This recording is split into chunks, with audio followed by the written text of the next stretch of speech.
जय गुरुदेव, जय श्री कृष्ण। आप सभी का स्वागत है वैदिक वन एस्ट्रोलॉजी यानी आपके अपने लाइफ जीपीएस में। एक ऐसा लाइफ जीपीएस जो आपको बताता है आने वाले समय काल के बारे में। और आज मैं डिस्कस करने वाला हूं वीकली हॉरोस्कोप के बारे में। 1 सितंबर से लेकर 8 सितंबर। लिब्रा लगन एंड मून साइन, तुला लगन तुला चंद्र राशि अगर आपके, तो आपके लिए बहुत इंपॉर्टेंट वीडियो है।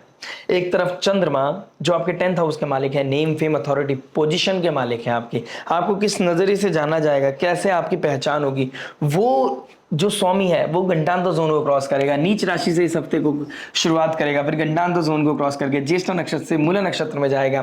फिर वो राहु के साथ पूर्व फाल्गुनी नक्षत्र में ग्रहण योग लगाएगा।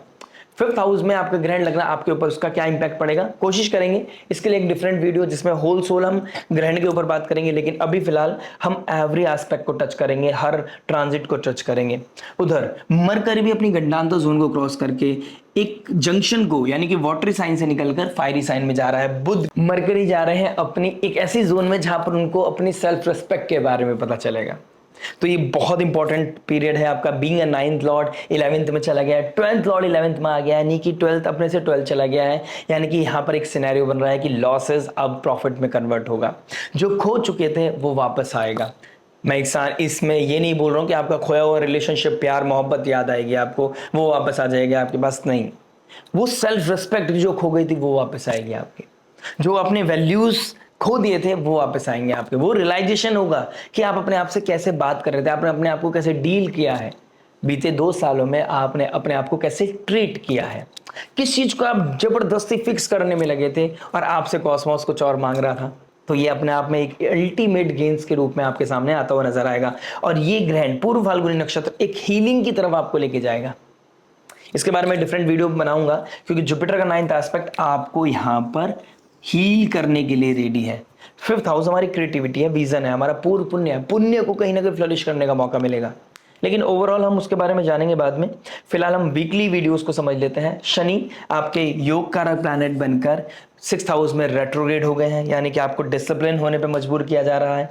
अगर आप डिसिप्लिन हो गए तो 11th Lord 11th 9th Lord 11th में 11th लॉर्ड 11th में और केतु के साथ बैठे हैं। तो प्योरिटी रखनी पड़ेगी, अपने आप से कहीं ना कहीं लॉयल होना पड़ेगा। प्रॉफिट्स हो रहे हैं, आप मेहनत कर रहे हो, यहाँ पे प्रॉफिट्स आएंगे, डेफिनेटली गेन्स बढ़ेंगे आपके। आपको फ्लरिश करने का मौका मिलेगा हर एस्पेक्ट में। मोस्ट प्रोबेबली अगर आपकी दशा महादशा बहुत पॉजिटिव चल रही है, लिब्रा लगन एंड मून साइन आपके लिए most profitable, most beautiful time आपके लिए चल रहा है इस समय। मैंने आपको बोला था 28 जुलाई के बाद आपका जो कार्मिक पैटर्न है वो कहीं ना कहीं डिसॉल्व होता हुआ नजर आएगा। आपकी लाइफ में एक नई लाइट आती हुई नजर आ रही है। और सूर्यदेव बहुत अच्छी पोजीशन में है, लेकिन शनिदेव जो मैं बता रहा था रेट्रोग्रेड है शनिदेव, यहां पर आपसे डिसिप्लिन मांग रहे हैं। गेंस चाहिए तो डिसिप्लिन लाना पड़ेगा। मंगल आपके 7th हाउस और आपके 2nd हाउस के मालिक है। मनी को क्रिएट करना है तो जो प्रॉफिट हो रहा है उसको लॉन्ग टर्म इन्वेस्टमेंट की तरफ लेके जाना पड़ेगा कि आपका फ्यूचर सिक्योर हो, फ्यूचर और स्टेबल हो जाए। लेकिन अगर आपके गेन्स हो रहे हैं और आप किसी स्पॉन्जी स्कीम में पैसा लगाते हैं, किसी गैम्बलिंग में पैसा लगाते हैं, किसी स्टॉक में ज्यादा पैसा कमाने की जो आपकी आदत बन जाएगी फिर आने वाले भविष्य में, वो आपको सडन ट्रबल दे सकती है। इस चीज का आपको थोड़ा ध्यान देना होगा। बाकी बात करते हैं इस वीकली वीडियोस में, चंद्रमा की पोजीशन को जानते हैं, इस एनर्जी को ब्लेंड करने की कोशिश करते हैं कि ये बुध आदित्य योग 11th हाउस प्रॉफिट कहाँ दे रहा है, कहाँ पर आपको प्रोटोकॉल्स का ध्यान रखना है, कहाँ पर चंद्रमा गंडांत जोन को क्रॉस करके आपके कॉन्शियस सबकॉन्शियस माइंड को हिट करेंगे, और कैसे आपको ग्रहण योग को और पॉजिटिवली अपने लाइफ में कैसे यूज कर सकते हैं, किस पैटर्न को ब्रेक करना है। बात करेंगे आपकी love, marriage, job, business, health, student life के बारे में। बात करेंगे इन दी एंड उस रेमेडी के बारे में जो हो सकते हैं आपके लिए रामबाण। रामबाण वही जो पॉजिटिविटी को मैक्सिमाइज करे, नेगेटिविटी को मिनिमाइज करे, लाइफ में लेके आए peace, happiness and abundance. Plus मैं आपको ये बोलना चाहूंगा, अगर आप नए हैं इस चैनल पर तो प्लीज लाइक शेयर सब्सक्राइब करके नोटिफिकेशन की घंटी बजा दीजिए। आने वाले समय में लक्ष्मी का महापूजन होना है, दिवाली आनी है, तो क्या क्या होगा, कैसे आप अपनी लाइफ को और भी पॉजिटिव बना सकते हैं, कैसे फेस्टिव सीजन का आपको बेस्ट यूज करना है, उसके रिगार्डिंग ये चैनल आपको गाइड करता रहेगा। प्लस आप पहले से इस चैनल से जुड़े हैं और लेकिन अभी तक आपने लाइक शेयर सब्सक्राइब नहीं किया है तो प्लीज सब्सक्राइब का बटन दबा के नोटिफिकेशन की घंटी बजाना मत भूलिएगा। आइए शुरुआत करते हैं आपकी लव से। लव की बात करूंगा तो 5th हाउस को देखूंगा। 5th हाउस एक कार्मिक साइन, 5th हाउस एक मासिस का साइन, 5th हाउस में राहु और ग्रहण का लगना, तो कहीं ना कहीं एक इमोशनल टर्बुलेंस आपके 5th हाउस में मुझे दिखाई दे रहा है। यानी कि 5th हाउस पे इन्फ्लुएंस किसका है, सूर्य एंड मरकरी का। यानी कि चंद्रमा राहु के साथ है, सबकॉन्शियस माइंड आपका राहु के साथ है, और जो कॉन्शियस माइंड है वो सूर्य के और केतु के पास है। यानी कि सूर्य केतु के साथ उनके सेम डिग्री के आसपास होंगे, बहुत क्लोज कंजंक्शन बना रहे होंगे, और मरकरी सूर्य को चेस कर रहा होगा। यानी कि you just want to get liberate from each and everything, you just want to get clear picture in your life. यानी कि आप मोक्ष की तरफ जाना चाहते हैं, आप प्योरिटी के साथ आगे बढ़ना चाहते हैं, आप एक क्लियर फॉग को खत्म करना चाहते हैं, इफ एंड बट से बाहर निकलना चाहते हैं, आप ये इस कॉन्क्रीट डिसीजन पे जाना चाहते हैं कि इस रिश्ते को आगे लेके जाना है या नहीं जाना है। तो वो कहीं ना कहीं वो चीजें होती हुई नजर आ रही है। मंगल 12th हाउस में कहीं ना कहीं डिससेटिस्फैक्शन लेके आएंगे, कहीं ना कहीं आपकी लाइफ में आपकी पार्टनरशिप को लेके कुछ ना कुछ लूप होल्स आएंगे, लेकिन आपको यहाँ पर एक ठहराव की जरूरत लेके आनी पड़ेगी। देखिए, बेस्ट रहेगा किसी भी कॉन्क्रीट डिसीजन पे ना जाए, किसी भी तरह का इन्वेस्टमेंट ऐसा ना करें इमोशनली या फिजिकली, या फिर इस तरह का कोई भी डिसीजन नहीं जहां पर आपको आने वाले समय में रिग्रेट हो। ये ग्रहण लगा रहा है तो कोई मेजर डिसीजन लेने से आपको बचना चाहिए। लेकिन 12th हाउस में मंगल है, मंगल यहाँ पे आपको डिससेटिस्फैक्शन देगा, लेकिन आप इस चीज का ध्यान रखिएगा, nothing is perfect in this life. कुछ भी चीज परफेक्ट नहीं है, आपको इनपरफेक्शन को वेलकम करना पड़ेगा। कुछ कमी आपके अंदर है, कुछ कमी सामने वाले के अंदर है, और राहु यहाँ ऑब्सेशन दे सकता है, किसी चीज छोटी छोटी चीजों को आप बड़ा बना सकते हैं। तो यहाँ पर आपको खुद को टेक केयर करना है। बाकी बहुत कुछ पता चलता है आपके अपने पर्सनल चार्ट से, लेकिन ओवरऑल मैं बोलूंगा gains is very much on cards. लेकिन कुछ लोग हैं जो आपकी लाइफ से इस समय दूर जा रहे हैं, कुछ पैटर्न ब्रेक हो रहा है, कुछ लोग आपकी लाइफ से डिटॉक्स हो रहे हैं, और उसको आपको वेलकम करना है। अब पीछे मुड़ के देखने की जरूरत नहीं है। मरकरी जो भाग्य का मालिक है, इंटेलिजेंस है, जो आपका कम्युनिकेशन है, हीट ऑफ द मोमेंट में कुछ चीजें हो सकती हैं, इफ बट हो सकता है डिटैचमेंट आ रहा हो, कुछ चीजें आप एक जगह डिटैच होकर दूसरी जगह अटैच हो रहे हो। लेकिन इस समय में आप चाहते हैं कि रिश्ता ना टूटे, तो डिटैचमेंट आर्गुमेंट की तरफ लेके जाएगा। आपको यहाँ पे उस चीज को कंट्रोल करना है, इंपल्सिवनेस को कंट्रोल करना है, मेजर डिसीजन लेने से बचना है। प्लस केतु यहाँ पर आपको डिटॉक्स कर रहा है। आपने किसी के साथ कुछ क्लियर पिक्चर दिखा दी है, अब आपको प्लीज होने के लिए, या फिर किसी को प्लीज करने के लिए, या फिर किसी चीज को हील करने की ज्यादा कोशिश नहीं करनी है। पीछे मुड़ के नहीं देखना है, जो टूट गया वो टूट गया, जो छूट गया वो छूट गया। आपको इस चीज का थोड़ा ध्यान देना पड़ेगा। बात करते हैं मैरिज के बारे में। देखिए, मैरिज क्या बता रहे हैं। मैरिज की बात करूंगा तो कहीं ना कहीं आपके 7th हाउस को देखूंगा। 7th हाउस का मालिक कौन बनता है? मंगल।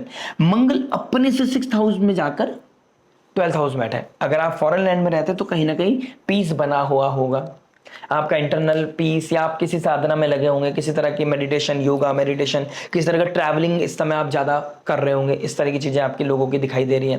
प्लस यहाँ पर एक चीज और ज्यादा विजिबल है कि आपका आर्ग्यूमेंट शनि की तरफ से आ रहा है, यानी कि इन लॉज की तरफ से आ सकता है। बच्चों की वजह से आपकी लाइफ में कोई ट्रबल आ सकता है। सडन आप किसी चीज को ब्रेक करने की कोशिश करेंगे, फिर उसको दोबारा से ठीक करने की कोशिश करेंगे, तो ये make and break, on and off चीजें होती रहेंगी। बच्चों की लाइफ में कोई स्ट्रगल, उनकी तरफ से कोई कंप्लेन, या उनके रिगार्डिंग कोई कंप्लेन, सोसाइटी की तरफ से बच्चों के रिगार्डिंग कोई कंप्लेन, फाइटिंग, इस तरह की चीजें भी आ सकती हैं, जिसकी वजह से आपको थोड़ा सा प्रॉब्लम हो सकता है। थोड़ा हो सकता है कि कुछ चीजें बढ़ जाएं, जहां पर आपको रूल्स रेगुलेशन लॉज का यूज करना पड़े, इस्तेमाल करना पड़े, ये चीजें हो सकती हैं। ठीक है, इसके साथ साथ कहीं ना कहीं 11th हाउस आपके गेन्स को बढ़ा रहा है। जो इस समय अपना कर्म पूरे निष्ठा के साथ कर रहे हैं, पूरी डेडिकेशन के साथ कर रहे हैं, उनको डेजिग्नेशन नहीं, डेडिकेशन के साथ अपना पूरा कार्य कर रहे हैं, प्योरिटी के साथ जो काम कर रहे हैं, उनकी लाइफ में फ्लरिश होना, उनकी लाइफ में डिजायर पूरी होना, उनकी लाइफ में कुछ किसी तरह का बूस्टअप होना, किसी तरह का न्यूनेस आना, किसी तरह का रेनोवेशन, किसी तरह का न्यूनेस, किसी तरह का शिफ्टिंग, ये चीजें मुझे बहुत मेजर लेवल पे दिखाई दे रही हैं। जिन्होंने रिसेंटली अभी मंगल जब आपके 11th हाउस में, जब उन किसी लोगों ने शिफ्ट किया था, कोई गृह प्रवेश किया था, उन लोगों की लाइफ में कुछ नई लग्जरी चीजें खरीदते हुए नजर आ रहे हो, कुछ इलेक्ट्रॉनिक आइटम्स खरीदते हुए नजर आ रहे हो, कोई लैंड प्रॉपर्टी, कोई गाड़ी, कोई लग्जरी चीज जो आपको बहुत ज्यादा प्लीज करेगी, हैप्पी करेगी, वो चीजें भी कहीं ना कहीं होती हुई नजर आ रही है। लेकिन डिजायर और नीड में थोड़ा सा डिफरेंस बना के रखिएगा, किसी भी चीज को ऑब्सेशन में नहीं करना है। उसका रीजन बता देता हूं। चंद्रमा अभी घंटांतर जोन को क्रॉस करेंगे, ठीक है, डिप्रेसिव स्टेट में आके राहु को चेस करेगा।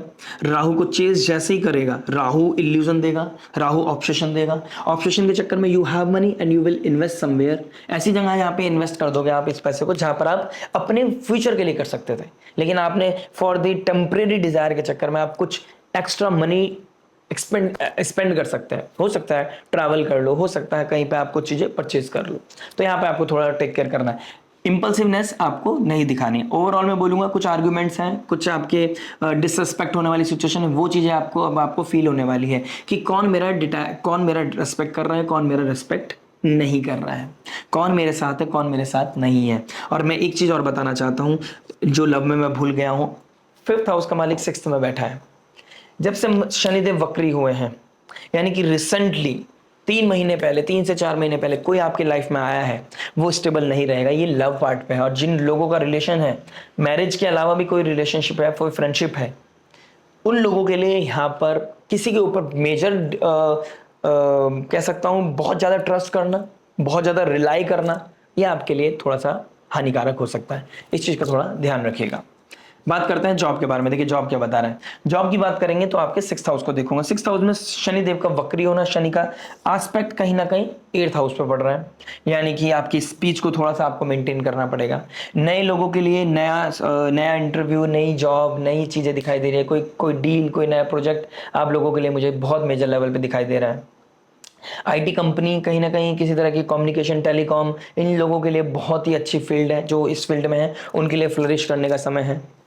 थोड़ा तकलीफ, थोड़ा सा फ्रस्ट्रेशन उन लोगों के लिए जो इस समय थोड़ा सा एंटरटेनमेंट इंडस्ट्री में काम करते हैं, या फैशन इंडस्ट्री, ब्यूटीफाई करना, इंटीरियर डिजाइनिंग करना, उनके लिए प्रॉफिट है, no doubt. Profit overall liberal अगर मून साइन वालों के लिए है, लेकिन उनको चैलेंजिंग फील कहां पर होगा, जहां पर वो चाहेंगे कि मेरी डिजायर इतनी है, मैं इतना कमाऊं, लेकिन उनको वो चीज नहीं मिलेगी। या फिर हो सकता है उनके काम का क्रेडिट कोई और ले जाए, जिसकी वजह से वो थोड़ा सा फ्रस्ट्रेटेड या डिसअपॉइंट होते हुए नजर आएंगे ही आएंगे। प्लस अगर आप कहीं पे इंटरव्यू दे रहे हैं और अगर आप उस इंटरव्यू के ऊपर बहुत ज्यादा डिपेंड हो गए, तो यहाँ पर दिक्कत परेशानी आएगी। ये आपका प्रेजेंट भी खराब करेगा, आपको मेंटल ट्रॉमा भी देगी। यानी कि केतु बैठा, डिटैच होना है। आप कहीं पर बहुत अच्छा इंटरव्यू देखा है, जस्ट लेट इट गो, उसको आप छोड़ के आ जाए वही ऑफिस में। जो होगा फोन आ जाएगा, सोचने के बाद भी वही फोन कॉल आना है, सोचने के ना सोचने के बाद भी फोन, अगर नहीं आना है तो बिल्कुल नहीं आएगा। अगर आपके चार्ट में डेस्टिन है चीजें, तो आपके भाग्य का कोई नहीं ले जा सकता, कोई जॉब नहीं ले जा सकता, कोई सैलरी आपके भाग्य की नहीं ले जा सकता, कोई एक दाना भी आपके भाग्य का नहीं ले जा सकता। इस चीज का थोड़ा ध्यान रखिएगा। बस एफर्ट कीजिए अपना बेस्ट, बाकी डिवाइन के ऊपर छोड़ दीजिए।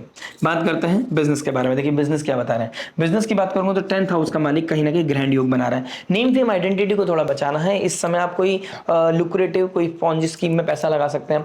हो सकता है सीक्रेटिवली आप कुछ कार्य ऐसा कर रहे हो जो इलीगल हो सकता है। ऑब्सेशन में आके आप गलत कर सकते हैं, किसी के बातों में आके किसी से इन्फ्लुएंस हो गए, इस समय आप गलत डिसीजन ले सकते हैं। जो लोग कॉन्ट्रैक्टर हैं, लीडर हैं, पॉलिटिशियंस हैं, उनको अपनी इमेज का ध्यान रखना है। मासेस में कैसे बिहेव करना है उस चीज का ध्यान रखना है। कंट्रोवर्सीज हो सकती है, कॉन्स्पिरेसी हो सकती है, बट ओवरऑल अगर वो इस चीज को, इस एनर्जी को टैकल कर गए इस वीक को, स्पेशली इस वीक को, क्योंकि जो चीज होनी है, एक्शन होनी है, बाय दिमाग यहां से आएगा। पहले दिमाग में थॉट आएगी, फिर वो चीज आप ट्रिगर करते चले जाओगे। किसी के लिए रेज, जेलसी अगर आप इस समय फील करते हो, तो वो चीज बहुत ज्यादा आपको फ्रस्ट्रेट कर सकती है, तो वहां पे प्रॉब्लम आएगी। ओवरऑल बिजनेस के लिए बहुत प्रॉफिटेबल समय, अगर आप अपनी चीजों को मेंटेन कर लेते हैं, अपनी ईगो को बैलेंस कर लेते हैं, अपनी आइडेंटिटी को मेंटेन कर लेते हैं कि भाई मुझे कैसे बिहेव करना है, मासिस को कैसे मेंटेन करना है, कैसे लोगों से अपना प्रॉफिट निकालना है, कैसे अपनी चीज़ों को सेल करना है, वहाँ पे आपको थिन लाइन मेंटेन करनी पड़ेगी, रेस्पेक्ट करना पड़ेगा।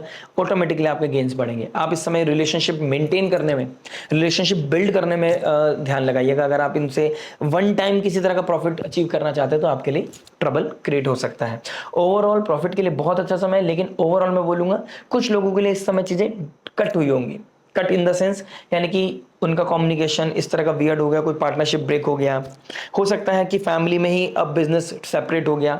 आप एक इनहेरिटेंस से आया, मतलब बहुत टाइम से पूर्वज जो बिजनेस करते आ रहे थे, आपके पेरेंट्स जो बिजनेस करते आ रहे थे, उनमें आप साथ में काम कर रहे थे। अब आप अलग अलग हो गए हैं, अब आप सेपरेट हो गए हैं, आप कुछ नया इनिशिएट कर रहे हैं। तो नया इनिशिएट करना, नया बिजनेस स्टार्टअप करना, उसके लिए भी बहुत ही शुभ, बहुत ही उत्तम, बहुत ही सही समय मुझे दिखाई दे रहा है। बस बहुत ज्यादा ओवरवेल्म नहीं होना है, बहुत मेजर इन्वेस्टमेंट, बहुत मेजर डिसीजन इस हफ्ते में नहीं लेना है। जब हम डे बाय डे चेस कर रहे हैं एक्लिप्स को, तो आपको इस चीज थोड़ी इन चीजों का ध्यान रखिएगा। Otherwise super intelligence, super creativity, super idea के घर में जुपिटर बैठा है, तो कहीं ना कहीं आपका गेंस आएगा। ये आपको देगा कुछ ना कुछ ऐसी चीजें क्लिक कराएगा आपके दिमाग में, आपको लगेगा ये बिलियनर बनने का आइडिया है। उसको पे काम करने के लिए 6th हाउस को देखिए। 6th हाउस डिसिप्लिन मांग रहा है। 6th हाउस आपसे एक दिन पहले ही आपको नेक्स्ट डे का प्लान करने के लिए मांग रहा है। ये आपको फॉलो करना ही पड़ेगा। बात करते हैं हेल्थ के बारे में। देखिए हेल्थ क्या बता रहा है। हेल्थ की बात करूंगा तो फर्स्ट हाउस का मालिक एंड सिक्स्थ हाउस का मालिक एक 9th हाउस में है और एक 10th हाउस में है। यानी कि आपको अपनी नेम फेम आइडेंटिटी का बहुत ज़्यादा इस समय फील होगा कि मेरी चीज़ें ना बिगड़ जाएं, मैं कोई नया अपने डिज़ायर पूरा किया है, आपने कोई लैंड प्रॉपर्टी अचीव किया है, कोई ईएमआई का प्रॉब्लम ना आ जाए, आपके कॉन्शियस सबकॉन्शियस माइंड में कोई डर, फियर, फोबिया रहेगा जिसकी वजह से आपको एंजाइटी हो सकती है, स्ट्रेस हो सकता है, आपको डिफिकल्टीज हो सकती हैं। इस तरह की एनर्जीज आपके लिए बनती हुई नजर आ रही है। वैसे बहुत कुछ डिपेंड करता है आपके नेटिव चार्ट दशा महादशा के ऊपर, लेकिन ये सब्जेक्टिव चार्ट ये एनर्जी बता रहे हैं। 12th हाउस में मंगल का जाना, ओवर इंपल्सिवनेस, ओवर जॉय या ओवर सैड, ये भी चीजें हो सकती हैं। तो स्टे न्यूट्रल, समय बहुत अच्छा है। भाग्य का मालिक आपके 11th हाउस में है, बस आपको थोड़ा सा नी लोअर एब्डोमेन में थोड़ा ध्यान रखना है। रिप्रोडक्टिव पार्ट में सैटर्न का थर्ड एस्पेक्ट है, तो रिप्रोडक्टिव पार्ट में दिक्कत परेशानी आ सकती है। कहीं ना कहीं लोअर एब्डोमेन यानी कि फूड, टॉरस साइन फूड को दिखाता है, सैटर्न का थर्ड एस्पेक्ट है। तो आपको फूड क्या कंज्यूम कर रहे हैं, क्या कंजम्पशन है आपका, उस चीज को थोड़ा सा टेक केयर करके चलेंगे, लाइफ यहां से यहां पहुंच जाएगी। बेहतर हीलिंग आपकी लाइफ में दिखाई दे रही है। योगा मेडिटेशन जरूर प्रैक्टिस कीजिएगा। सूर्य को अर्घ देना, फादर लाइक फिगर के साथ बैठकर अपने फ्यूचर प्लानिंग करना, ये आपकी मेंटल स्ट्रेंथ को बढ़ाएगी, ये आपके कॉन्फिडेंस को बूस्ट करेगी। तो फादर लाइक फिगर के साथ भी आप अपनी हेल्थ को इंप्रूव कर सकते हैं, उनके साथ बैठ के उनके एक्सपीरियंस को सुनकर, बिकॉज आपका जो प्रॉब्लम है वो इमोशनली ज्यादा दिखाई दे रहा है मुझे। बात करते हैं स्टूडेंट लाइफ के बारे में। देखिए स्टूडेंट क्या बता रहा है। स्टूडेंट की बात करूंगा तो 5th हाउस में राहु चंद्रमा। आप या तो बहुत बड़ी गलती कर सकते हैं इस हफ्ते में, या किसी गलती से बाहर निकलने के लिए अपने आप को पुश कर सकते हैं, चीजें क्विट कर सकते हैं, कुछ चीजें स्टार्ट कर सकते हैं। कंजम्पशन, भगवान पे भरोसा हट गया है, कुछ चीजें ट्रैक पे नहीं आ रही हैं, आपका कोई काम नहीं बन रहा है, कंपटीशन आप क्लिक नहीं कर पा रहे, तो तमस की तरफ बढ़ोगे। आपके आसपास जो इस समय सोसाइटी है उसको चेक करने की जरूरत है। कोई चीज आपको बेवजह जो आपको सर पे चढ़ा रहा था, जो आपको प्लीज कर रहा था, जो आपको लगा था ये मेरे को कॉन्फिडेंस दे रहा है, लेकिन उसके एजेंडा को समझने की जरूरत है। वो क्लैरिटी आपके अंदर आएगी, लेकिन आपको ये समझना पड़ेगा उस क्लैरिटी के बाद भी आप किसको एंटरटेन कर रहे हैं। आपको अपने आसपास के लोगों को डिटॉक्स करने की जरूरत है, किसी को प्लीज करने की जरूरत नहीं है। प्लस अपने अंदर की जो तमस है उसको खत्म करने का बहुत ही शुभ समय है। आपको डिसिप्लिन हो चाहिए, आप वर्कआउट कीजिए, बहुत अच्छा रहेगा आपके लिए। वर्कआउट कीजिए, ट्यूशन के टाइम पे ट्यूशन लीजिए, वर्क अपने जो बैकलॉग हो गया है आपका, बहुत ज़्यादा इकट्ठा हो गया है, जो आपको पढ़ाई करनी है, उस प्रोजेक्ट पे धीरे धीरे लग जाइए। आज नहीं तो 2 महीने बाद, 3 महीने बाद, 2 हफ्ते बाद, 10 दिन बाद, मतलब जितना भी आपका बैकलॉग है वो पूरा हो जाएगा ना, आपके अंदर बहुत बड़ा सेटिस्फेक्शन आएगा। और ये ग्रहण जरूरी नेगेटिविटी लेकर आए, ये ग्रहण किसी तरह का रिसेट बटन भी दबा देगा। पूर्व फाल्गुनी नक्षत्र गुरु का नक्षत्र है, और गुरु का 9th एस्पेक्ट में डिवाइन ग्रेस आपके साथ है, बट आपको एफर्ट डालना है, रिसेट बटन दबाना है। God bless you.